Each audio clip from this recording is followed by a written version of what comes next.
Hello friends, welcome to FDI India. నమస్తే జగన్ గారు. నమస్తే పృథ్వీ. సార్, ఏ ప్రజాస్వామ్యంలో అయినా ఒక స్టేబుల్ గవర్నమెంట్ ఉండడం ఎంత ఇంపార్టెంటో, అదే సమయంలో ఒక స్ట్రాంగ్ అపోజిషన్ ఉండడం కూడా అంతే ఇంపార్టెంట్. మీ వ్యూలో ఒక ఐడియల్ డెమోక్రసీలో అపోజిషన్ రోల్ ఏంటి? పృథ్వీ, మీరు అన్నట్టుగా ప్రతిపక్షాలు సమర్థంగా లేకపోతే, అలర్ట్గా లేకపోతే, ప్రత్యామ్నాయ ఎజెండా ప్రభుత్వంలో జరుగుతున్న మంచిని సమర్థిస్తూ లోపాలని సవరించటం, లేకపోతే తప్పుల్ని ఎత్తి చూపడమే కాకుండా దానికి ప్రత్యామ్నాయాలు చూపెట్టడం, దానికి సిద్ధంగా లేకపోతే ఇది గవర్నమెంట్ తూతూ మేమే ఊరికే అసెంబ్లీలో బయట ఒకరినొకరు తిట్టుకోవటం, దోషణ భూషణ తిరస్కారాలతో సరిపోతుంది. నిజమైన ప్రతిపక్షం అన్నది ప్రభుత్వం ఏం చెప్పినా నో అనటం కోసం కాదు, పొరపాట్లు సవరించడం కోసం, వాళ్ళు చేసిన దానికంటే మరింత ఇన్నోవేటివ్గా, మరింత ముందు చూపుతో, మరింత సృజనాత్మకంగా ప్రజలకు పనికొచ్చే రీతిన కొత్త పద్ధతుల్ని విధానాలు రూపొందించడం, ప్రజల ముందు పెట్టడం. మన దేశంలో మన దురదృష్టం కొద్దీ ఇది కేవలం అధికారం కోసం ఒక ఆటలాగా తయారైంది. అధికారంలో మీరు ఉన్నట్టయితే నేను ప్రతిపక్షంలో ఉంటే ఏం చెప్పినా సరే నేను నో అంటాను. సూర్యుడు తూర్పును ఉదయిస్తాడు లేదా పడమను ఉదయిస్తాడు, అంతే, నాకు అనవసరం, మిగతా అనవసరం, నేను వ్యతిరేకిస్తాను. అలాగే మళ్ళీ వీళ్ళు అధికారంలోకి వస్తే నేను మాట చెప్పాను కరెక్ట్గా దీనికి కూడా ఆపోజిట్. అంటే కేవలం వ్యక్తుల పెత్తందారీతనం కోసం, వాళ్ళ పదవుల కోసం, ఆ స్థానాన్ని ఆక్రమించడం కోసం, అహంకారాన్ని తృప్తిపరచడం కోసం తప్ప జనజీవనంతో సంబంధం లేని రాజకీయం నడుస్తాం. సార్, ప్రస్తుతం ఉన్న అపోజిషన్ చూస్తే యూనియన్ లెవెల్లో మీకేమనిపిస్తుంది? ఒక విచిత్ర పరిస్థితి కనిపిస్తుంది. ఒక పక్కనేమో నరేంద్ర మోదీ గారు 10 ఏళ్ల పాటు ప్రభుత్వంలో ఉన్నా కూడా విముఖత ఆయన మీద కనిపించట్లేదు. చాలామంది అంచనాల ప్రకారం వచ్చే ఎన్నికల్లో మళ్ళీ వారి నాయకత్వంలో కూటమే నెగ్గే అవకాశం ఉంది, ప్రజలు వాళ్ళని కోరుకుంటున్నారు అని చెప్పని. ఖచ్చితంగా మీకు జాతీయ స్థాయిలో చూసినట్టయితే 3 పనుల విషయంలో ప్రభుత్వాన్ని అభినందించాలి. మీరు పక్షపాతాలని, పార్టీని పక్కన పెట్టేయండి. ఒకటి, మౌలిక సదుపాయాల కల్పనలో చాలా గట్టి ప్రయత్నం జరుగుతుంది. 2, పెట్టుబడులను ప్రోత్సహించడం, ఆర్థిక ప్రగతిని పెంచడం వివిధ రూపాల్లో, ఎనర్జీ సెక్టర్ కావచ్చు, లేకపోతే మీకు మ్యానుఫ్యాక్చరింగ్ సెక్టర్ కావచ్చు, టెలికాం కావచ్చు, మరొకటి కావచ్చు, హైటెక్ రంగాల్లో కావచ్చు, ఇప్పుడే టెక్స్టైల్ జరుగుతుంది జాతీయ స్థాయిలో, ఈ రకరకాల రంగాల్లో గట్టి అన్ని అద్భుతాలు జరగకపోవచ్చు, కొన్ని పొరపాట్లు కూడా జరగవచ్చు, కానీ డైరెక్షన్ సరైనది, ఆ మార్గం సరైనది, అవసరమైనది. 3వది, అన్నిటికంటే కష్టమైనది ఒక ప్రజాస్వామ్య దేశంలో, పేద దేశంలో ఒక సమతూకాన్ని పాటించడం. తాత్కాలికంగా ప్రజలకు సాయం అందాలి, సంక్షేమం కావాలి, అదే సమయంలో జాతి దీర్ఘకాల భవిష్యత్తు కోసం పునాదులు వేయాలి, పెట్టుబడులు పెట్టాలి, ఆర్థిక అభివృద్ధిని పెంచాలి.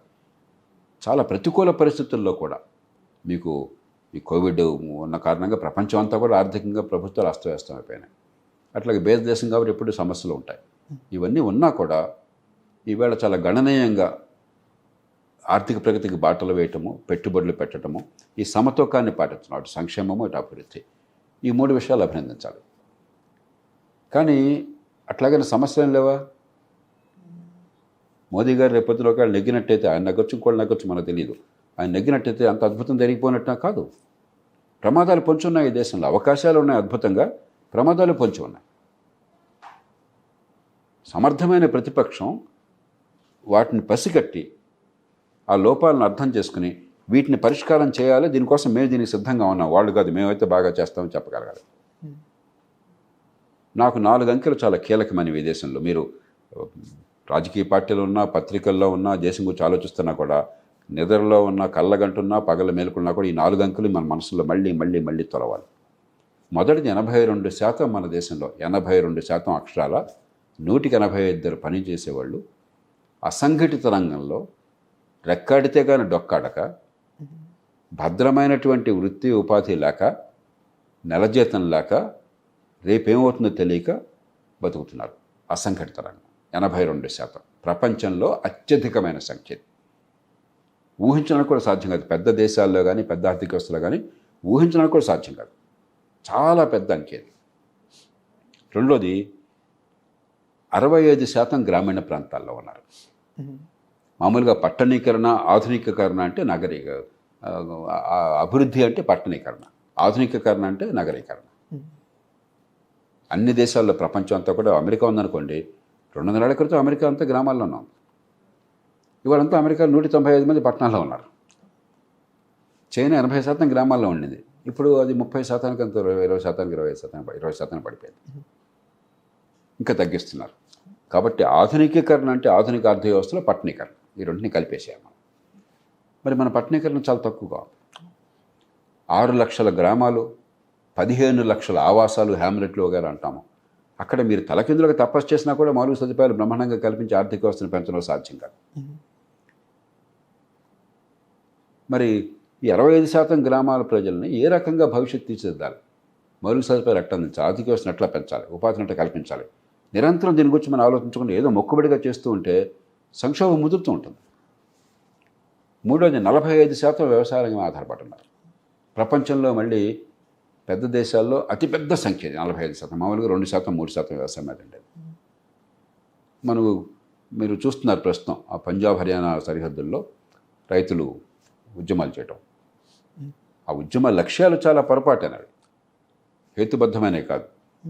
వాళ్ళు విదేశాల నుంచి ఎగుమతులు ప్రోత్సహించని అడగట్లా, లేకపోతే దిగుమతులకు సుంకాలు పెట్టినని అడగట్లా, రేపొద్దున ఆదాయాలు పెంచే పంటలు వేయడం అట్లా అని అడగట్లా. ప్రజలకు విషయం ఉన్నా లేకపోయినా మేము పంటలు అవి వేస్తుంటాం, వాటిని మీరు కొంటారా చేస్తారని అడుగుతున్నారు. చాలా ఏ రకంగానూ కూడా దానిలో హేతుబద్ధత లేదు. డిమాండ్లు సరైనవి కాదు, కానీ వెనకాల ఆవేదన సరైనది, నిజమైనది. ఈ దేశంలో రైతులకు తెలుసో తెలియకో కొంతమంది నినాదాల వల్ల, కొంతమంది తప్పుదారి పట్టించడం చేత ఈ పరిష్కారాలు తెలియకపోవచ్చు, కానీ సమస్య నిజమైనది వ్యవసాయ రంగంలో. కాబట్టి వ్యవసాయ రంగానికి ఆధునికీకరించి, ఆదాయాలు పెంచి, ఒక భవిష్యత్తుని కల్పించి, వ్యవసాయంలో ఉన్న వ్యవసాయ రంగాల్లో మార్గాలను చూపెట్టి, పట్టణీకరణ చేసి, ఉపాధి కల్పన చేసి, మా జీవితాల్లో ఏ రకంగా నష్టం ఉండదని చెప్పి నమ్మకం కలిగించాలి. మౌలికమైన మార్పులు తీసుకురావాలి వ్యవసాయ రంగంలో. లేకపోతే ప్రతిసారి రోడ్ల మీద కావడం, ఆ రోజుగా తాత్కాలికంగా సర్దుమనగటం, ఎంఎస్పీ కొంటామని చెప్పంటాం, లక్షల కోట్లు ఖర్చు పెట్టడం, మళ్ళీ రేపు పరగడిపే, లేకపోతే రుణమాఫీ చేసాం మళ్ళీ పరగడిపే, మరొకటి చేసాం మళ్ళీ పరగడిపే, ఎన్నిసార్లు చేసాం? వ్యవసాయ సంక్షోభం. నాలుగోది, ఏడాదికి 1,30,00,000 మంది ఈ దేశంలో యువత, ఏడాది 1,30,00,000 మంది, ప్రపంచ చరిత్రలో అత్యధిక సంఖ్య, ఉపాధి కోసం వస్తున్నారు. 17 ఏళ్ళు 18 ఏళ్ళ నుండి జాబ్ మార్కెట్లో వచ్చి మాకు చిన్నదో పెద్ద ఉపాధి ఎక్కడ అని. చాలామంది ఉపాధికి పనికిరారు. చేతిలో డిగ్రీ కాగితం ఉండొచ్చు, స్కూల్ సర్టిఫికేట్ ఉండొచ్చు, కానీ ఏమీ నైపుణ్యం లేదు, ఏ పనికి చేత కాదు. వాళ్ళ తప్పు కాదు, వాళ్ళకి నైపుణ్యం లేని, నిజమైన విద్య అందని, సోకాళ్ళు చదువుని, దొంగ చదువుని అందించి వాళ్ళ ప్రజలు జీవితాలు నాశనం చేస్తున్నాం, మోసం చేస్తున్నాం. కానీ బతకాలి కదా వాళ్ళు. మరి వీళ్ళకి ఉపాధులలో చూపెట్టాలి. అది చూపెట్టాలంటే ఏం చేయాలి, ఎట్లా చేయాలి? ఈ 4 అంకెలు అసలు వీళ్ళందరినీ తొలవాలి. వీటి నుంచి పరిష్కారం రావాలంటే 4 రంగాల్లో విద్య, నిజమైన విద్య. బిల్డింగ్లు కడతాం, లేకపోతే కోట్లు ఖర్చు పెడతాం, అది కాదు కావాల్సింది. పెడితే నాకు అభ్యంతరం లేదు, కానీ మంచి విద్యా ప్రమాణాలు ప్రతి బిడ్డకి, ప్రతి కుటుంబంలో, ఏ కులమైనా సరే, ఏ స్కూల్కి వెళ్ళినా సరే. అది లేదు ఈ దేశంలో. డబ్బున్న వాళ్ళ పిల్లలకి వాళ్ళు చదివించుకుంటున్నారు, ఇంట్లో కష్టపడుతున్నారు, కాస్త వాళ్ళ మేధస్సు ఏర్పాటు చేస్తున్నారు. కాబట్టి డబ్బున్న వాళ్ళ పిల్లలు డబ్బున్న వాళ్ళకి తయారవుతున్నారు, బేదల పిల్లలు బేదలుగా తయారవుతున్నారు. ఇప్పుడు కొంత ప్రతిపక్షాల నాయకులు కానీ, పార్టీల నాయకులు కానీ చూసారా, అంతా మీరు బేదలుగా ఉన్నారు. నిజమే, నీ వల్లే ఉన్నారు అట్లాగా. ఇన్నేళ్ళు మీ పరిపాలన వల్ల మీ విధానాలు ఉన్నారు. ఇప్పుడు ఇవాళైనా కూడా ఈ విధానాల పొరపాటు దీన్ని మారుద్దాం అని చెప్తారా? ఏ విధానం మారుస్తావు, ఎలా మారుస్తావు చెప్పాలి కదా. అది చెప్పకుండా ఈర్ష్యని, అసూయని పెంచడం, కోపాన్ని, ద్వేషాన్ని పెంచడం చాలా తేలిక. ఎదురుగా ఉన్నాడు, నీ దగ్గర వాడు మంచి కారణం నీకు లేదు, వాడు మంచి బట్టలు నీకు లేవు, వాడి చేతిలో డబ్బులు నీకు లేవు అంటే చాలా వెంటనే మనందరికీ ఏదో బాధ కలుగుతుంది. ఏంటో వాడు అలా ఉన్నాడు, నేను ఇట్లా ఉన్నానని చెప్పాను. అది చాలా తేలిక. కానీ నన్ను పెంచడం ఎట్లా, నాకు ఆత్మవిశ్వాసాన్ని ఇవ్వటం ఎట్లాగా, నా ఉత్పాదకతను పెంచడం ఎట్లాగా, నా నైపుణ్యాన్ని పెంచడం అంటే నా ఆదాయాన్ని పెంచడం ఎట్లాగా, అది రాజకీయం. అసలు ఎజెండా లేకుండా పోయింది. అలాగే ఆరోగ్యం, 5 కోట్ల మంది బేదలు అవుతున్నారు ఈ దేశంలో. మీరు అమెరికా పోతే అక్కడ, అమెరికా కానీ బ్రిటన్ కానీ ఇంకో దేశంలో విద్య ఎట్లా ఉంది, ఆరోగ్యం ఎట్లా, పొద్దున్న సాయం దగ్గర రాజకీయం అంతా అదే. మరి మన దేశంలో 2 అధ్వానంగా ఉన్నాయి, ఎవరికి పట్టదు. కొన్ని ప్రతిపక్షాలు ఏమన్నా ఇది కీలకమైన అంశము, ఆరోగ్యం అందట్లేదు, విద్య అందట్లేదు, ఇదిగో ఇప్పుడు దాకా జరుగుతుంది దానిలో పొరపాటు ఇది ఉంది, మేము ఇంత డబ్బు పెడతాం, ఈ పని ఇట్లా చేస్తాం, ఇట్లా చేస్తే మీకు ఆరోగ్యం ఎట్లా అందుతుంది, ఒక్కళ్ళు చెప్తున్నారా మనకి? మరి ఎందుకున్నారు మీరు? వాడిని చుట్టుపడడం కోసం ఉన్నారా మీరు? రాజకీయం అంటే ఏదో క్రికెట్ ఆట, 2020 క్రికెట్ ఆట. ప్రజల జీవితాలు తమాషాగా ఉన్నాయా? ప్రజలంతా కూడా ఓటు వేసే యంత్రాలా? వాళ్ళు ఓటు వేసే యంత్రాలలాగా, పురుగుల్లాగా, ఇసుక రేణువుల్లా కనిపిస్తున్నారు. కానీ మరి దేవరగొండ బాలగంధ తిలక్ గారు ఆ పద్యంలో అన్నట్టుగా నిజమైన ప్రాణం ఉన్న మనుషులు, కడుపు నిండా తిండి, గుండె నిండా ఆహార్యం, బతుకు పొడుగులా కాస్తంత స్వతంత్రం ఉంటే చాలా నిర్భాగ్యులు ఉన్న దేశం ఇది. ఆ బతుకుల్ని బాగు చేయటం ఎట్లాగా? వాళ్ళ పన్నుల డబ్బులతో మనం ఇక్కడ కూర్చున్నాము. మన ఖర్చు పెట్టేంత మన సొంతం కాదు, మన ఇంట్లో తెచ్చిన డబ్బు కాదు, వాళ్ళ డబ్బును ఖర్చు పెడుతున్నాం. పేద దేశంలో పేదల డబ్బును ఖర్చు పెడుతున్నాము. ఆ ప్రజలు ఇచ్చిన ఓటుతో మనం ఇక్కడ కూర్చున్నాం. ఇది లేకపోతే మనకు బతుకులేదు, మనకు ఉనికి లేదు. చాలామందికి ఈ ప్రభుత్వాల్లో ఉన్న వాళ్ళకి ప్రజల ఓటు లేకపోతే బయట ఎక్కడ పెద్ద ఏదో వాళ్ళు బతుకులు బతుకుతారు, వాళ్ళకి సంబంధం లేదు. అలాంటిది ప్రజల జీవితంతో సంబంధం లేని రాజకీయం ఏంటి నాకు అర్థం కాదు. కాబట్టి విద్య, ఆరోగ్యము, వ్యవసాయంలో మౌలికమైన మార్పులు తేవటం, ఊరికే పిచ్చి పిచ్చి విధానాలతో మేమంతా ఖరీదుతో కొనేస్తాం, ప్రభుత్వం కొనేసి అక్కడ బంగాళాఖాతంలో పారేసుకుంటామని కాకుండా వ్యవసాయంలో ఆదాయాన్ని పెంచేటువంటి ఏర్పాట్లు చేయటం ఎన్నోసార్లు మాట్లాడుకున్నాం. 4వది పట్టణీకరణ. చిన్న పట్టణాలు, మహానగరాలకు అందరూ వలసపోవాలంటే అందరూ హైదరాబాద్కే పోవాలి, చెన్నపట్నానికే పోవాలి, బెంగళూరుకే పోవాలి, ఢిల్లీకే పోవాలి, ముంబైకే పోవాలని చెప్పంటే పొట్ట చేతి పట్టుకు వస్తే ఒంటరిగా బతుకులు, బిక్కుబిక్కుమంటూ, మరి నైపుణ్యం లేకుండా, ఇక్కడేమో ఉపాధి లేకుండా, రెక్కాడితే కానీ డొక్కాడక, ఇల్లు లేక, ప్రయాణానికి కష్టపడుతూ, ఒకరోజు జబ్బు చేస్తే ఆదుకునేవాళ్ళు లేక, ఒక్కరోజు తిండికి లేకపోతే మనమడి పారిపోతూ ఎంత సంక్షోభంలో ఉంటాం. ఇవన్నీ రేపొద్దున మనం అర్థం చేసుకుని సరైన మార్గం చూపెడితే ఇవన్నీ కూడా దేశానికి వరం అవుతాయి. ఆర్థిక ప్రగతి పెరుగుతుంది. పట్టించుకోకుండా ఓటర్లను యంత్రాలుగా భావించేసి ఈ డ్రామాలు ఆడుతుంటే రాజకీయ పార్టీలు రేపొద్దున ఇవన్నీ సంక్షోభాలు అవుతాయి. అప్పుడు మళ్ళీ చేతులు గాలిన తర్వాత ఇలా అనుకుంటే ఉపయోగం లేదు. లేకపోతే తాత్కాలిక ఎప్పటికప్పుడు రోజు ఏ రోజుకి ఆ రోజు ఎలాగో ప్రతిరోజు పరగలాగా అమ్మాయ్యా ఈ పూటకి ఎలా తొలచిపరిచాం అని చూసిపడితే రేపొద్దున మళ్ళీ వస్తుంది సమస్య. క్రమక్రమంగా ఆర్థిక వ్యవస్థ దెబ్బతింటుంది, రాజకీయం దెబ్బతింటుంది, సమాజం దెబ్బతింటుంది. జేపీ గారు, మీరు చెప్పిన దాంట్లో నాకు మీరు 4 చెప్తుంటే నాకు ఓట్లు కనిపించినాయి ఒక సైడ్. అంటే అపోజిషన్లో ఉన్న వారికి విద్య, వైద్యం, వ్యవసాయం, పట్టణీకరణ అంటే ఎందుకు కనిపించలేదంటారు? తప్పు ఎక్కడుందంటారు? మనకి ఇంగ్లీష్లో ఎనర్షియా అంటాం, యథాస్థితి కొనసాగించేటువంటిది. ఒక 50-60 ఏళ్ళు ఒక రతి, కొన్ని నినాదాలు, కొన్ని శుష్కమైనటువంటి మాటలు, కొన్ని అలవాటైపోయినాయి. ఒక పిడివాదం, ఏ రకంగా హేతుబద్ధత లేని వాదం, ఆయనకు అలవాటు పడిపోయి అదే కొనసాగిస్తున్నాం మనం. బలో స్వతంత్ర భారత్కి జయ అన్నట్టుగా బాగాడంబరము ఏదో అదొక అలవాటు అయిపోయింది. రెండోది, రాజకీయం ఎంతగా ఈ రాజకీయంలో ఉన్న వాళ్ళని ఎంతగా కుంగదీస్తుందంటే పొద్దున్నుంచి సాయంత్రం దాకా అసలు వేరే పని లేదు, వేరే ఆలోచనలో ఊపిరి సలపని పని.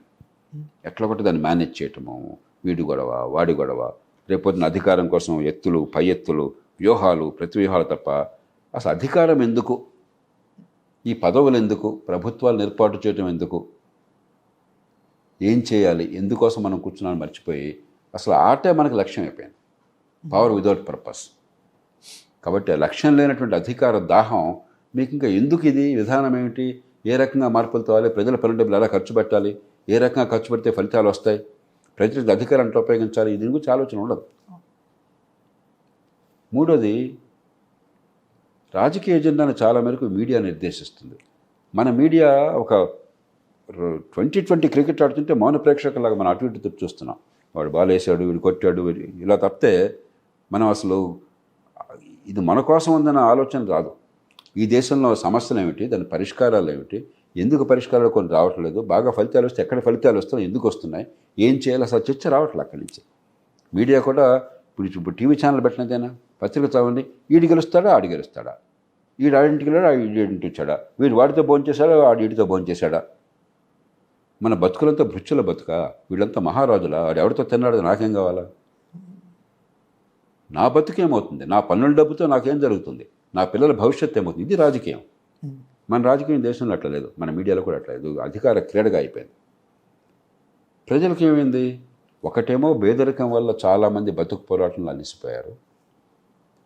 రెండోది, ఎప్పుడైతే అధికారం కేంద్రీకృతమైందో, నాకు అందరం దూరంలో అయిపోయిందో, నేను కేవలం ఓటు వేసే యంత్రాన్ని అయిపోయాను. వాళ్ళ అధికారానికి, నా ఓటుకి, నా జీవితానికి మధ్య సంబంధం నాకు తెలియట్లా. ఏమన్నా ఉంటే ఆ ఎలక్షన్ రోజు నాకు డబ్బులు కావాలా, లేకపోతే నాకు తాయిలాలు కావాలి తాత్కాలికంగా ఫ్రీగా, అది ఇది అని చెప్పని అది ఇస్తే మహాత్ములు అనుకుంటున్నాను, బాంచని కాలముత్తా అనుకుంటున్నాను. కానీ నేను ఇచ్చేటువంటి ఓటుకి, నేను కట్టే పన్నులకి, నా బతుక్కి సంబంధం అర్థం కానప్పుడు ప్రజాస్వామ్యం రసహీనం అవుతుంది. అంటే ప్రజల నుంచి తగిన స్పందన రావట్లా. ఒకళ్ళు వచ్చినా కూడా ఈ రైతులు ఇంకో సందర్భాల్లోనూ వాళ్ళు కోరే డిమాండ్లన్నీ కూడా చాలా ఏమనాలా విడ్డూరమైనటువంటి డిమాండ్లు. సమస్య ఉన్నా కూడా పరిష్కారం లేదు. నిరుద్యోగము, యువత, మా గవర్నమెంట్లో ఉద్యోగాలు లేవు, తల్లకిందులుగా తపస్సు చేసిన 100 మంది దేవుళ్ళు ప్రత్యక్షమైన గవర్నమెంట్లో ఉద్యోగాలు ఎవ్వడే ఇవ్వలేడు, 100కి 3 వస్తాయి. ఈ మాట చెప్పరు, ఈ మాట అర్థం కాదు. కాబట్టి మన వాళ్ళ ఆవేశం నిజమైన సందర్భాల్లో కూడా సమస్యకి పరిష్కారం ఏంటో చూపెట్టడం రాజకీయం విఫలం అవుతుంది, ప్రజలకు అర్థం కాక కొట్టుమిట్టాడుతున్నాం. కాబట్టి ఒక విచిత్ర పరిస్థితిలో ఉంది. దీని నుంచి బయటపడాలి. నేను చాలా ఆశావాదిని, ఖచ్చితంగా బయటపడగలం. మనంతా చర్చ ఎందుకు అంటే, ఇది నిజము అనుకుంటే ఎన్నో గొప్ప విషయాలు ఏం లేవు. మన ప్రజలు ఆలోచించడం మొదలెడితే నాయకత్వాన్ని పార్టీలు ఇస్తే, కీలకం నాయకత్వం పార్టీలు. ఎందుకంటే ఎంత కష్టాలున్నా కూడా ఈ దేశంలో ఎన్ని కులాలు, వర్గాలు, మతాలు, ప్రాంతాలు ఉన్నా కూడా మన దేశ ప్రజలు నాయకుడో నాయకురాలో మంచి మార్గాన్ని చూపెడుతున్నారు, మంచి ఉద్దేశంతో చేస్తున్నారు నమ్మకం ఉంటే ఏనాడైనా కూడా దాన్ని సమర్థించారు. ప్రజల వల్ల పరిపాలన నాశనం కావట్లా. కేవలం రాజకీయ నాయకత్వము లేకపోతే పరిపాలనలో వాళ్ళ నాయకత్వము రసహీనం కావడం చేత అయితే సోమరిపోతులు, లేకపోతే స్వార్థపరులు, లేకపోతే మార్పును కోరడం కాకుండా ఏదో డ్రామాలు ఆడే జరుగుతుంది తప్ప ప్రజల వల్ల కాదు ఇది. ఎక్కడైనా చూడండి, ప్రభుత్వాలు నిజంగా సదుద్దేశంతో మంచి పని చేసి ప్రజలకు చెప్పే ప్రయత్నం చేస్తే కొన్ని సందర్భాలు ఇబ్బందులు కలిగినా కూడా ప్రజలు క్షమించారు, సహించారు, సమర్థించారు. డిమానిటైజేషను నిజంగా చేసిన తీరు చాలా విడ్డూరమైనది, ప్రజలకు చాలా నష్టం కలిగించింది. కానీ పాపం వాళ్ళకేం దురుద్దేశం లేదుగా, మంచి ఉద్దేశంతో చేశారు. బ్లాక్ మనీ పోవాలనే కదా, పోనీ నష్టపోయినా పర్లేదులే అనుకుని వదిలేశారు. ఇంకే దేశంలో జరగదు. కాబట్టి ప్రజల వల్ల, ప్రజలు తెలివితేటలు, ప్రజలకు తెలియజేయని వాళ్ళే డబ్బులు తీసుకుంటున్నారు ఓటర్లు, ఇవన్నీ కూడా చాలా సోమరిపోతులు, సినికల్గా మాట్లాడే మాటలు తప్ప ఇవి వాస్తవం కాదు. భారతదేశంలో ప్రజాస్వామ్యం దెబ్బతినడానికి కారణం ఈ దేశ ప్రజలు కాదు, ఈ దేశ నాయకత్వం. అన్ని స్థానాల్లో, కేవలం రాజకీయ నాయకత్వం మాత్రమే కాదు, పరిపాలన వాళ్ళు కావచ్చు, మిగతా సంస్థలు కావచ్చు, ఎవరైతే ఈ సమాజంలో మార్పుకి కృషి చేయాలో వాళ్ళ వైఫల్యం వల్ల తప్ప సామాన్య ప్రజల వల్ల కాదు. People are taking rational decision in irrational situation అంటారు. కరెక్ట్. ఇప్పుడు చాలామంది డబ్బులు ఎందుకు తీసుకుంటానంటాడు, చచ్చినోడి పెళ్ళికి వచ్చిందా కట్నం అని తీసుకుంటారు.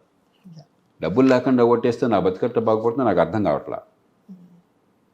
మరి ఎలాగో ఎవడ ఎలక్షన్ నాకేం లాభం లేదనుకుంటే కనీసం ఈ డబ్బన్నా వస్తుంది అని తీసుకుంటున్నాడు. దానికి వాళ్ళని తిట్టేసి మనం వాళ్ళంతా అవినీతి పనులు ముద్ర ఇస్తున్నాం. అది కాదు. ఈ వ్యవస్థ నిర్మాణాన్ని సరిగ్గా చేయని తప్పు మీది. ఉదాహరణకి ప్రతి పార్టీ, అధికారంలో ఉన్న పార్టీలు రాష్ట్రాల్లో కానీ జాతీయ స్థాయిలో కానీ మీరు మమ్మల్ని అన్యాయంగా అరెస్ట్ చేస్తున్నారు, వేధిస్తున్నారు, నిజం కూడా చాలా సందర్భాల్లో. కానీ మీలో ఒక్కళ్ళైనా సరే ప్రతిపక్షాల్లో ఉన్నప్పుడు ఈ వేధింపులు లేకుండా ఉండే వ్యవస్థ నిర్మాణం కావాలంటే 1, 2, 3, 4 ఇవి కావాలి. ఇవి లేకపోవడం చేతి ఇలా జరుగుతుంది. రేపు పొద్దున మేము వస్తే అవి చేస్తాం, అవి చేయకపోతే దేశంలో చట్టబద్ధ పాలన ఉండదు, మీ అందరికీ న్యాయం రాదు, మేము కట్టుబడినామని ఒక్కళ్ళు చెప్పారా మనకి? ఎవరి బాధ్యత మరి? అంటే మీరు ఒక ఖేల్ ఆడుతున్నారు, ఒక గేమ్ ఆడుతున్నారు, ఒక ఆట ఆడుతున్నారు. ఇది పెత్తందారుల మధ్య పోరుగా ఉంది తప్ప అధికారం కోసం ప్రజల జీవితాలతో సంబంధం లేని రాజకీయం ఆడుతున్నారు. ఆ భారాన్ని ప్రజల మీద వేస్తే ఎట్లాగా? పార్టీలు బాధ్యత తీసుకోవాలి, అందులో ప్రతిపక్షాలు బాధ్యత తీసుకోవాలి. ఎందుకంటే అధికారంలో ఉన్నవాళ్ళు తప్పులు చేస్తే దానికి ప్రత్యామ్నాయం చూపెట్టే బాధ్యత మీద. రాజకీయం అంటే ఏంటి? రాజకీయంలో 4 లక్షణాలు ఉన్నాయి, పార్టీలకు 4 పనులు ఉన్నాయి. ఒకటి, ఈ దేశంలో ప్రజాస్వామ్యంలో భాగస్వామ్యానికి ప్రజలకు వేదికగా ఉపయోగపడటం. వీళ్ళంతా సొంత ఆస్తులుగా మార్చిపారేశారు, ప్రజల్ని కేవలం పల్లకీలు మోసే బోయిలుగా మార్చారు. 2, సమర్థులు, నిజాయితీపరులు, ప్రజాసేవ తత్పరులు పార్టీలోకి తీసుకొచ్చి వాళ్ళు నిజాయితీతో హేతుబద్ధమైన ఆచరణ సాధ్యమైన విధానాలతో పైకెదిగే అవకాశం కల్పించాలి. అవినీతి పరులు డబ్బుతో పైకెదిగినా నష్టమే, లేకపోతే అన్నీ ఫ్రీగా ఇస్తానని చెప్పనో, లేకపోతే మరొకటి పిచ్చి పిచ్చి ఆలోచనతో పైకి వచ్చిన దేశానికి నష్టం. అలా కాకుండా హేతుబద్ధమైన ఆలోచనలతో నిజాయితీతో పైగా ఏర్పాటు చేయించాలి. 3, ప్రజలకి ప్రత్యామ్నాయ ఎజెండా చూపెట్టాలి. ఫలానా రంగంలో, విద్యలో ఈ రకంగా ప్రభుత్వం విఫలమవుతోంది, ఈ రకంగా చేస్తే మార్పు వస్తుంది, దీన్ని మేము కట్టుబడినాం, ప్రత్యామ్నాయ విధానం చూపెట్టాలి. లేకపోతే ఆరోగ్యం, లేదా ఉపాధి కల్పన, లేదా ఆర్థికాభివృద్ధి, లేకపోతే మరొకటి ఏదైనా సరే. 4, ఒకసారి ప్రజలు మద్దతు ఇచ్చిన తర్వాత మీరు అక్కడ కూర్చుని ఆ మార్పు తీసుకురావాలి. అధికారం పొందటంలో మనకి అన్ని రకాల విద్యలు నేర్చుకున్నాం, అన్ని రకాలైనటువంటి మరి నైపుణ్యాన్ని ప్రదర్శిస్తున్నాం. అధికారం ఎందుకో మర్చిపోయినాం. ఐన్స్టైన్ అన్నాడు ఎప్పుడో 20వ శతాబ్దంలో, ఆయన అన్నాడు 20th century is characterised by perfection of means and confusion of ends అని చెప్పాను. సాధనలో పరిపూర్ణత్వాన్ని సాధించాం. అసలు మనకి ఎలక్షన్లు అంటే మనకు ఉన్నటువంటి సరదా, రాజకీయ క్రీడలంటే మనకు ఉన్నటువంటి మోజు, రాజకీయం చేయటంలో మనం శ్రమ ఎవరికి ప్రపంచంలో ఎవరికి ఉండదు. ఎందుకు చేస్తున్నావా ఇదంతా కూడా, ఫలితం ఏమి సాధిస్తున్నామంటే దాని గురించి మనకు శ్రద్ధ లేదు, లక్ష్యం అనేది పుట్టుకపోయింది. సార్, ప్రస్తుతం అపోజిషన్లో ఉన్న కాంగ్రెస్ పార్టీ గతంలో వాజ్పేయి పీరియడ్లో కూడా వాళ్ళే అపోజిషన్లో ఉండే. అప్పటి అపోజిషన్ కాంగ్రెస్కి ఇప్పుడు ప్రస్తుతం ఉన్న అపోజిషన్ కాంగ్రెస్కి తేడా ఏంటి? నాకు అర్థమైనంత వరకు, పూర్తిగా తెలుసని నేను చెప్పలేను. ఆనాడు అటు సోనియా గాంధీ గారు, మరోపక్కన మన్మోహన్ సింగ్ గారు, కొంతమంది ప్రణబ్ ముఖర్జీ గారు, వీళ్ళంతా కూడా ఏంటంటే చాలా కాలం ఇంకా మనకు అధికారం రాదనుకున్నారు. ఒక రకంగా అదే మేలు చేసింది వాళ్ళకి. అనుకోకుండా అప్రయత్నంగా 2004లో అధికారం వచ్చింది, లేకపోతే ఇంకొక 5-10 ఏళ్ళు వనవాసం అనుకున్నారు. అప్పుడు చిత్తశుద్ధితో ఏమిటి మనం ఎక్కడున్నాం, ఒక పార్టీగా, ఒక దేశంగా, మంచి ఏం జరుగుతుంది, తప్పులేం జరుగుతున్నాయి, మరి ప్రత్యామ్నాయంగా మనం ఏం చేయాలని చెప్పని మళ్ళీ go back to drawing room and drawing board అంటారు. మళ్ళీ ఇంకొకసారి పునరాలోచన చేయటం మొదలెట్టారు చిత్తశుద్ధితో ఏం చేయాలని చెప్పని. సరే, అనుకోకుండా 2004లో వాళ్ళు అధికారంలోకి వచ్చినప్పుడు కానీ రెడీగా ఉన్నారు. కొంత చిత్తశుద్ధి, ఒక నిజాయితీ కనిపించినాయి. ఈవేళ ద్వేషాన్ని నింపటం తప్ప, కోపాన్ని పెంచడం తప్ప, నీకు డబ్బు లేదు చూసావా, నీకేం డబ్బు లేదు, డబ్బు అంటున్నాడు అడిగి వాడి మీద పడిపో అని చెప్పని పెట్టడం తప్ప చాలా తేలిక అది. ఒక ప్రత్యామ్నాయ ఎజెండా విషయంలో అసలు ఎక్కడా ప్రయత్నం జరుగుతుందని కనిపించట్లేదు. ఖచ్చితంగా ఒకటి ప్రయత్నం అయినా సీక్రెట్ జరిగితే నాకు తెలియదు, బహిరంగంగా మన ఎవరికి తెలియదు, వాళ్ళెవరు మాట్లాడలేదు దాని గురించి. ప్రజలు మోదీ గారి మీద కోపం వచ్చి విసుగొచ్చి మాకు ఓటేసేస్తారు, మేము తప్ప గత్యంతరం లేదు, అదొక భావం.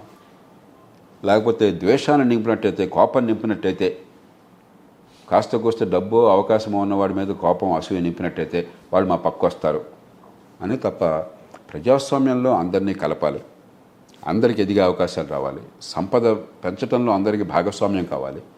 అది జరగటంలో లోపాలు ఉన్నాయి, ఆ లోపాలను సవరించాలి. ఏం చేయాలని ఆలోచన లేదు. రైతులు నిజమైన సమస్యలతో ఉద్యమం చేస్తున్నారు, దానికి కనీస మద్దతు చట్టం చేయమన్నారు. అంతకంటే హాస్యాస్పదమైనటువంటి డిమాండ్ ఇంకొకటి లేదు. వెంటనే మేము జిందాబాద్ అన్నాం. దానికి ఏ విడ్డూరం అది, ఎంత విచిత్రమైనటువంటి డిమాండ్ అది, ఎంత విచిత్రమైనటువంటి హామీ ఇది కాంగ్రెస్ పార్టీ నుంచి. లేకపోతే తెలంగాణలో ఎన్నికలు 1,20,000 కోట్ల రూపాయలు వీళ్ళే అంటున్నారు. ఇప్పుడు అధికారంలోకి వచ్చిన తర్వాత ఖజానా నిండుకున్నది, దివాలా తీసింది రాష్ట్రం అని మీకు తెలియదా? ముందు మాకు తెలిసే, మీకేం తెలియదా? మరి అంత పెద్ద పార్టీ అయ్యండి ఇలాంటి హామీలు ఎట్లా ఇచ్చారు?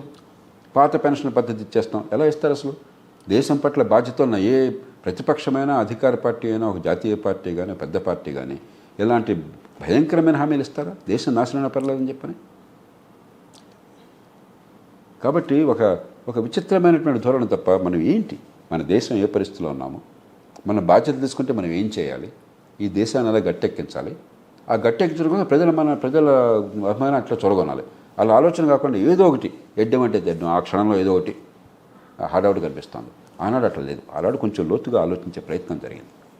ఇప్పుడు దానికంటే ఒక హడావిడి, కొందరు ఎన్జిఓలు ఉంటారు, స్వచ్ఛంద సంస్థలు, వాళ్ళు నినాదాలు, వాళ్ళు ఏమిటి డిమాండ్ అంటే ప్రతి నెల 10,000 రూపాయలు కావాలి మాకు, ఇంకోటి 10,000 అంటే 20,000 కావాలి, ఇంకోటి అంటాడు. ఏముంది, మందేమైంది? ఇప్పుడు పోసుకోలు కబుర్లు ఎన్నైనా చెప్పచ్చు. మన కొన్ని కుటుంబంలో కానీ, ఒక దేశంలో కానీ ఎంత డబ్బులు ఉన్నాయి, ఎలా ఖర్చు పెట్టాలి, దేనివల్ల పిల్లల బతుకు బాగుపడుతుంది, అలాగే ప్రాధాన్యాలు ఏంటి, ప్రయారిటీస్ ఏంటి, ఇట్లా ఆలోచించాలి. కానీ ఊరికే ఏదో పిట్టల దొరలాగా మన మాటలు ఇస్తే లాభం లేదు కాదు, రాజకీయం కాచాలి. ఇప్పుడు దురదృష్టవశాత్తు ఆ ధోరణి కనిపిస్తుంది. సార్, మీరు ఇప్పుడు అపోజిషన్ పార్టీ, రూలింగ్ పార్టీ తిడ్డమండ ఎలా అవుతుందో గతంలో మీరు ఒకసారి చెప్తూ, జశ్వంత్ సింగ్ గారు ఏదో ఒక టైంలో ఏదో సందర్భంలో ఏదో తప్పు చేస్తే వాజ్పేయి గారే కాల్ చేసి సోనియా గాంధీ గారికి మీరు ధర్నా జరిగానంట. ఇప్పుడు అధికార పక్షం, ప్రతిపక్షం శత్రువులు కాదు, ఇది శత్రు రాజ్యాలు కాదు. పూర్వకాలంలాగా వాడు వీడిని చంపేయటం, తలగా తీసేయటం కాదు. మనం ప్రజాస్వామ్యంలో ఒకే రాజ్యాంగాన్ని కట్టుబడ్డాం, దేశ భవిష్యత్తు కోసం కట్టుబడ్డాం. ఈ ప్రజలకి మనం భరోసా ఇవ్వాలి, ఈ ప్రజలకు జవాబుదారీగా ఉండాలి. కాకపోతే భావ సంఘర్షణ అనివార్యం కాబట్టి అనుకున్న లక్ష్యాలు సాధించాలంటే ఒక మార్గం మీరు అనుకుంటారు, కాదు ఇంకో మార్గం నేను అనుకుంటాను. మీరైన మార్గం ఏంటో మన సంఘర్షణ వల్ల వస్తుంది. ప్రజలు దాన్ని ఎంచుకుంటారు, ఏది కావాలంటే అది దాన్ని అమలు చేయాలి. అది నిజమైనటువంటి రాజకీయం. అలాంటి రాజకీయంలో అధికార పక్షం ఏం చెప్పినా ప్రతిపక్షం వ్యతిరేకించడం లేకపోతే వైసీ వర్షం ఉండదు. ఆనాడు 2 సంఘటనలు చెప్తాను. ఒకటి, లోక్సత్తా ప్రోద్బలం మీదనే ఈ ఎన్నికల నిధుల చట్టం ఒకటి చేద్దామని చెప్పని తెహల్కా కుంభకోణం నేపథ్యంలో గట్టిగా కృషి చేశాం. అప్పుడు కాంగ్రెస్ పార్టీ అంతర్గతంగా ఒక కమిటీ ఏర్పాటు చేసింది పార్టీ నిధులను గురించి. ఆ తెహల్కా నేపథ్యంలో లోక్సత్తా ఏమి కోరిందో కరెక్ట్గా అలాంటి నివేదికను మన్మోహన్ సింగ్ గారి ఆధ్వర్యంలో కమిటీ ఇచ్చింది. ఆ కమిటీ నివేదికను అధికారంలో ఉన్నటువంటి బీజేపీ ఎన్డీఏ ప్రభుత్వం, వాజ్పేయి ప్రభుత్వం యథాతథంగా 100% ఆమోదించి దాని ప్రకారం 2003లో చట్టం తీసుకొచ్చారు. ఏకగ్రీవంగా పార్లమెంట్లో పాస్ అయింది, ఒక్క సభ్యుడు కూడా వ్యతిరేకించలేదు. చూడండి, ఉప్పు నిప్పుగా ఉన్న పార్టీలు రాజకీయాన్ని కాస్త కొంతమేరకైనా బాగు చేయడానికి, దేశంలో ఒక పరిస్థితిని అవకాశంగా తీసుకుని కొంత మంచి చేయడానికి కలిసి వచ్చి బ్రహ్మాండంగా చేశారు. అట్లాగే నేను విన్నది, జస్వంత్ సింగ్ గారు అమెరికా వాళ్ళతో స్ట్రాటజిక్ డైలాగ్ అని చెప్పిన వాళ్ళతో సంప్రదింపులు చేస్తూ వ్యూహాత్మకమైనటువంటి ఆ చర్చలు జరుపుతూ ఒక మాట ఇచ్చేశారు. వాళ్ళు అప్పుడు ఇరాక్ మీద అనవసరంగా దండయాత్ర చేశారు, ఏదో అణ్వాయుధాలు ఉన్నాయనుకుని వాళ్ళు అనుకున్నారు, మనం నమ్మించారు మనందరినీ. అక్కడ ఏం లేదని తేలిపోయింది. అమెరికా వాళ్ళు డబ్బు ఖర్చు పెట్టగలరు కానీ వాళ్ళ సైన్యాన్ని పంపించి బాంబులెడ్డిని తేలిక, అక్కడికి వెళ్ళి ఆక్రమించుకుని ప్రజలతో డీల్ చేయడం చాలా కష్టం. కాబట్టి భారతదేశంలో ప్రజలు, మన సైనికులు కనుక అక్కడికి పోతే భూమి మీద క్షేత్రంలో వాళ్ళు ఉంటే ఆర్థిక సాయము ఆయుధాల సాయం వాళ్ళు ఇస్తే మనకు హాయిగా ఉంటుందని అనుకున్నారు వాళ్ళు. అమెరికాతో సంబంధాలు బాగుపడతాయని చెప్పి జస్వంత్ సింగ్ గారు ఒప్పుకున్నారని చెప్పారు. ఆయన ఇండియాకి వచ్చి ప్రధానమంత్రి గారిని కలిసి ఇట్లా ఒప్పుకున్నాను, వారు అడిగారు మన పరిస్థితి బాగుంటుంది, అమెరికా మనమే ఆధారపడుతున్నారు. ఆయన వెంటనే మందరించి, ఏమయ్యా జస్వంత్ ఏమనుకుంటున్నావు నువ్వు, వాడికో వాడి సమస్య మన సమస్యగా మనం మార్చడం ఎందుకు? మన దేశంలో అన్ని మతాలు ఉన్నాయి, ప్రపంచంలో 2వ పెద్ద సంఖ్యలో ముస్లిమ్స్ ఉన్నారు. మరి మన సైనికులు అక్కడికి పోయి మనకు సంబంధించిన యుద్ధంలో పోయి 100 మంది 200 మంది చచ్చిపోతే మనం ఎవరికి జవాబుదారీగా ఉండాలి? మన రక్తాన్ని ఎందుకు మనం బలి పెట్టాలా? అంటే మరి పొరపాటు చేశాను, అయిపోయింది, మాట ఇచ్చాను అన్నమాట. అప్పుడు వెంటనే సోనియా గాంధీ గారికి ఫోన్ చేసి, అమ్మా ఇలా అంటున్నారు, మరి మీరంతా మౌనంగా ఉంటే అట్లాగా అంటే, కరెక్ట్, మన సైన్యాన్ని ఎందుకు పంపించాలి, మనం పంపించకూడదు, మరి గట్టిగా మీరు చెప్పాలి కదా, నాకు ఉత్తరం ఏం చేయమన్నారు. నాకు ఉత్తరం రాయండి, పేపర్లకు వెళ్ళండి, ప్రభుత్వాన్ని విమర్శించండి, జరగడానికి వీలేదని గొడవ చేయండి, ప్రదర్శనలు చేయండి అని చెప్పి వాళ్ళతో చేయించి, అప్పుడు మీలాగా మాది కూడా ప్రజాస్వామ్యం, మా దేశంలో మా పార్టీలో ఒప్పుకోవట్లేదు, మా ప్రజలు ఒప్పుకోవట్లేదు, మేము చేయలేమని చెప్పేసాడు. కాబట్టి మన దేశ ప్రయోజనాల కోసం అధికార పక్షం ప్రతిపక్షం అనేది లేదు, మనం కలిసి వ్యూహాత్మకంగా వ్యవహరించాలి. ఇవాళ అట్లా కాకుండా దేశం నాశనమైనా పర్లేదు, నువ్వు సూర్యుడు ఉదయించాలంటే నేను అస్తమించాలని చెప్తాను, నువ్వు పగలంటే నేను చీకటి అంటాను, నువ్వు ఎస్ అంటే నేను నో అంటాను, ఆ మంచి చెడు నాకు అనవసరం అనే రీతిని రాజకీయం నడుస్తుంది. అది దేశానికి క్షేమకరం కాదు. సార్, అప్పుడు ఉన్న ఆ గ్రేటెస్ట్ లీడర్ వాజ్పేయి గారికి అకామిడేట్ చేసే అంత ఆ శక్తి ఉంది చిన్న గవర్నమెంట్లో కూడా. కానీ రీసెంట్గా మోదీ గారి కామెంట్ చూస్తే, I'm uniting opposition by using ED and CBI on them, ఆ వ్యాఖ్యలు చూస్తే ఆ స్పేస్ లేదంటారా ఇప్పుడు? ఖచ్చితంగా దీనిలో ఏంటంటే పార్టీల నాయకుల వ్యక్తిత్వము, 10 మంది కలుపుకునే తత్వము, రెండోది వాళ్ళు చేపట్టే చర్యలు దీర్ఘకాలంగా దేశ అభివృద్ధి కోసం, 2 పక్కల అధికారంలో ప్రతిపక్షంలో 2 పక్కల కూడా అవసరం. పరిణితి గల నాయకత్వం అవసరం, అధికారంలో ఉన్న ప్రతిపక్షంలో ఉన్న. అలాగే మనకు శత్రువులు కాదు, ఎన్నికల్లో భావ సంఘర్షణతో ప్రజల ముందు ఎజెండా పెట్టడంలో పోటీ ఉండొచ్చు, కానీ ఎన్నికల్లో పోటీ పడేవాళ్ళు శత్రువులు కాదు, బద్ధ శత్రువులు కాదు, అందరూ ఒకే లక్ష్యాల కోసం అవగాహన ఉండాలి. పదవున్నా లేకపోయినా కూడా దేశం కోసం పోరాడేటువంటి తత్వం కావాలి. దేశ ప్రయోజనాలు ముఖ్యం. మనకి తాత్కాలికంగా పదవిని కోరుతున్నా, పదవి లేకపోతే మనం తగ్గిపోలేదు, పదవి అంటే మనం పొంగిపోలేదు, బాధ్యత పెరుగుతుంది అంతే అని చెప్పిన భావన లేకుండా, పదవి లేకపోతే చచ్చిపోయాం అనుకుంటున్నారు, పదవి అంటే దేవుళ్ళు అయిపోయాం అనుకుంటున్నారు. దాని నుంచి బయటపడాలి. Thank you sir. Thank you.